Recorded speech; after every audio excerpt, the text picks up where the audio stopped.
Really a thrill to be here, and I tell you, from overseas I've heard of this place so many times, and to actually be in these hallowed halls I feel humbled and honored. Thank you. I just want to start out with a story of one of the women that has probably touched my life the most, and I know I talk about her a lot, but Sado is a young 19-year-old woman who came to our Bugando Medical Center in Mwanza, and she was leaking urine uncontrollably. And I know you're all eating, but this is all about fistula. It's hard to avoid those things while we're talking. We've had quite a few fistula lunches. Okay, good. It's kind of against our culture in Africa to be talking like this during a lunch about this. So if we ask your, please excuse us. But Asada was pretty frightened and very much feeling alone, came wrapped up in a sheet. But she was welcomed at Bugando, and she was repaired after a period of time. And she began to answer the questions we ask on our exit interview that we do on all of our women. And we realized when we asked her where she came from, what village, she had absolutely no idea where she was from. And she had been brought to us by the doctor of a district hospital a few months after she had started leaking. So I think it was the spirit that got us to load up the car with some of the medical staff and to say, we're going to take Sado home. We're going to find that place. And that meant the first 1.5 hours we drove to the hospital that brought her in. She was warmly welcomed there, and people were absolutely thrilled to see her. And they were thrilled to see she was healed. When we asked these people where she had come from, they said, go 14 miles that way, and you'll find the health center that we had sent her to us. So we drove down the road, and we found the health center, and they warmly welcomed Sado back, but they told us if we want to take her home, go 16 miles that way, and we would find her village. And so we did. And we finally found it, her little mud hut, and we all piled out of the car as an old woman came from the hut. And she stared and stared at us, and a look of shock, and she said the words that I will probably never forget in my life. They told me you had died. That's all the grandmother knew, and this was months later. She never knew what had happened to her. So we asked Sado how she had begun that trip, that 16 miles, and we found out that she was 3 days in labor. She had been walking and giving a ride on the back of a bicycle throughout the night to the health center. And when she arrived there, they could not help her. They threw her in the back of a Land Rover, an open truck, and she was watching the stars above her, and she had no idea where she was going, and 14 more miles. But Sado is one of the lucky ones. She's alive, and she is healed of her fistula.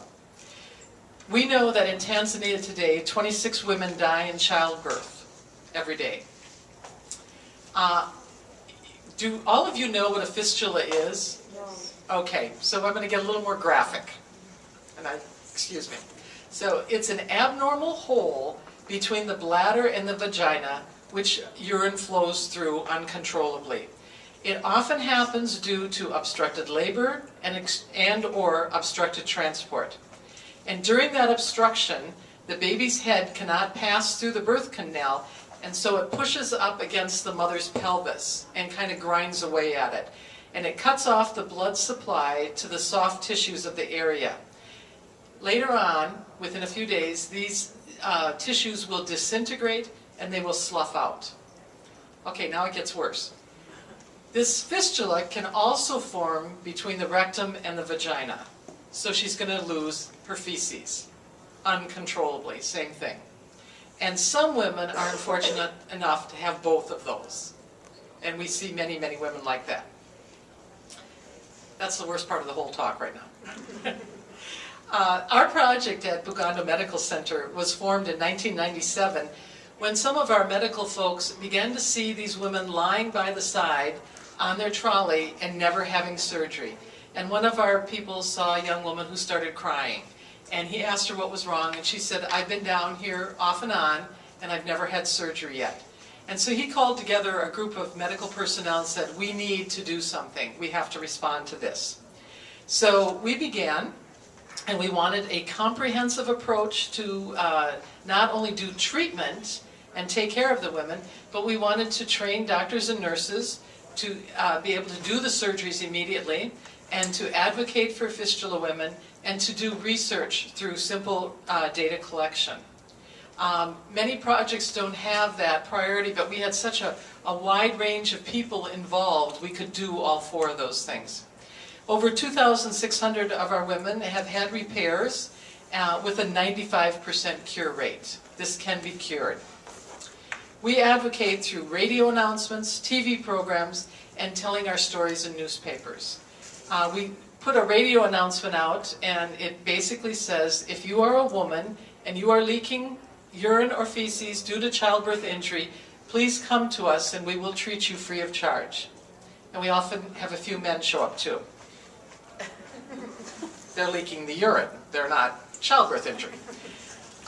We do treat our fistula patients as ambassadors. We openly encourage them to tell their story at the local level, and we encourage them whenever they meet anyone with a fistula back in their villages to tell them about the free care. Fistula women have mostly lost their babies during this childbirth. Over 75% of our women have had a stillborn baby. And this is from our research that we've actually done at Bugando.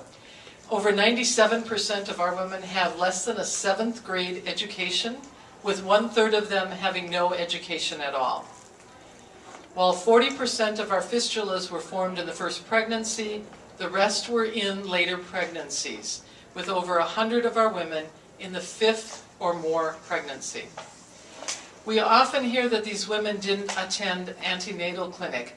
That is completely against the research. They do attend, but they do not have a skilled person who can tell them that you need to move to the next level, that there's something wrong, that you have one of the risk factors. And those could be short stature, they're under 150 centimeters, it can be an early marriage, it can be early onset of childbirth, it can be malnutrition in the mother, it can be a small pelvic area. All of these things need to be looked at on our antenatal clinics. And if they aren't, if the worker isn't skilled enough, they miss these women. And these clinics are often at a great distance from the hospital. And the hospital is the one which would offer the surgical interventions. The challenges we face are many. We want to continue to offer free care for those women who do not have access to the family finances. They're not able to make the decisions on what can be spent for their health care, but we are able to offer this through the help of donors.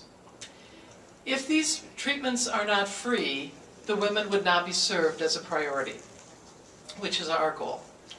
Basic supplies are often limited, like soap for the skin, which breaks down from the constant flow of urine, lotion to put on the skin, shower slippers so they have something to wear when they go into these pretty cruddy looking toilets, a new gown to wear after being healed and your other one is just ruined from the dribbling urine, and transport money to return home.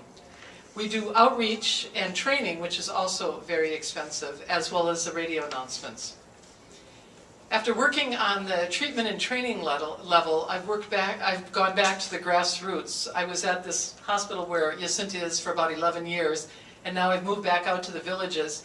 And I'm trying to work on having availability of cesarean sections for women at more local levels, so that they don't need to be transported at night, at a high cost, because it's often the critical time, or through very often can be violent areas, and especially the area I'm working in right now. I want to see women have good access to good maternal child health clinics with educated staff who are able to assess risk and do the referrals for the women, and we need to be building more maternity waiting homes near district hospitals where these women can come in if they have a risk factor and they can wait for delivery and have a safe delivery. More research needs to be done if we can begin to predict which women might be more at risk than others. At Bugando Hospital, where Jacinta is, we're now looking at ultrasound to see if it's a possibility, and that's going to bring all new and greater issues if it does predict well, because who has ultrasound accessibility and who's going to fund it? As a woman of faith, I feel drawn to these women. I've seen their suffering, it's caused in their lives, and I also feel at the same time I'm one of the privileged ones. I'm there. I receive the smiles. And Maria, one of our women, was actually smiling as we were moving her from the surgical trolley after surgery in terrific pain, and she was smiling, and I couldn't take it. And I said, come on, Maria, why are you smiling? How can you be doing this? And her thing was, she had waited 11 years for the surgery. And that her smile was absolutely one of thanks, and she was just unbelievably thankful. Fistula is treatable, and more importantly, it's preventable. Women like Sadhu do not have to be on the back of a bicycle at night in full labor, frightened and alone. She needs to know that we're there for her and the millions of other women who suffer from this. And what I'd like now is to have Jacinta tell you more about what she's been doing and the hospital.